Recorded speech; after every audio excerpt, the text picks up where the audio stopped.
ಮನುಷ್ಯ ಯಾವಾಗ ಈ ಜಗತ್ತನ್ನ ಪ್ರವೇಶ ಮಾಡ್ತಾನೋ ಅಂದ್ರೆ ಜನ್ಮ ಪಡಿತಾನೋ ಆಗ ನಿಶ್ಚಿಂತೆಯಿಂದಿರ್ತಾನೆ, ಮುಕ್ತವಾಗಿರ್ತಾನೆ. ಆದ್ರೆ ಯಾವಾಗ ಅವನಿಗೆ ತಿಳುವಳಿಕೆ ಬರುತ್ತೋ ಆಗ ಚಿಂತೆ ಮಾಡೋಕೆ ಪ್ರಾರಂಭ ಮಾಡ್ತಾನೆ. ಭವಿಷ್ಯದ ಬಗ್ಗೆ ಚಿಂತೆ, ತನ್ನ ವಶದಲ್ಲಿ ಏನಿಲ್ವೋ ಅದರ ಬಗ್ಗೆ ಚಿಂತೆ ಮಾಡ್ತಾನೆ. ದೊಡ್ಡವನಾಗ್ತಾನೆ, ವಿವಾಹ ಮಾಡ್ಕೋತಾನೆ, ಸಂಸಾರ ಶುರು ಮಾಡ್ತಾನೆ. ಆಮೇಲೆ ಚಿಂತೆಲಿ ಮುಳುಗ್ ಹೋಗಿರ್ತಾನೆ. ಅದ್ ಹೇಗೆ ಅಂದ್ರೆ, ಈಗ ನಾನ್ ನನ್ನ ಪರಿವಾರನ ನೋಡ್ಕೋಬೇಕು. ಒಂದ್ ವೇಳೆ ನಾನು ಈ ಜಗತ್ತನ್ನ ಬಿಟ್ಟು ಹೊರಟೋದ್ರೆ ಆಗ ನನ್ನ ಪರಿವಾರನ ಯಾರು ನೋಡ್ಕೋತಾರೆ? ಏನೇ ಆದ್ರೂ ಈ ಪರಿವಾರ ನನ್ನ ಜವಾಬ್ದಾರಿನೇ ಅಲ್ವಾ? ಸರಿ, ಈಗ ನಾನು ನಿಮಗೊಂದು ಪ್ರಶ್ನೆ ಕೇಳ್ತೀನಿ.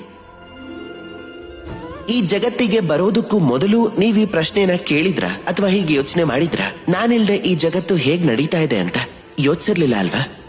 ಹಾಗಾದ್ರೆ ನೀವ್ ಈ ಜಗತ್ತನ್ನ ಬಿಟ್ಟು ಹೊರಟೋದ್ರೆ ಆಗ ಏನಾಗತ್ತೆ ಅನ್ನೋ ಚಿಂತೆನೂ ಮಾಡಬಾರ್ದು.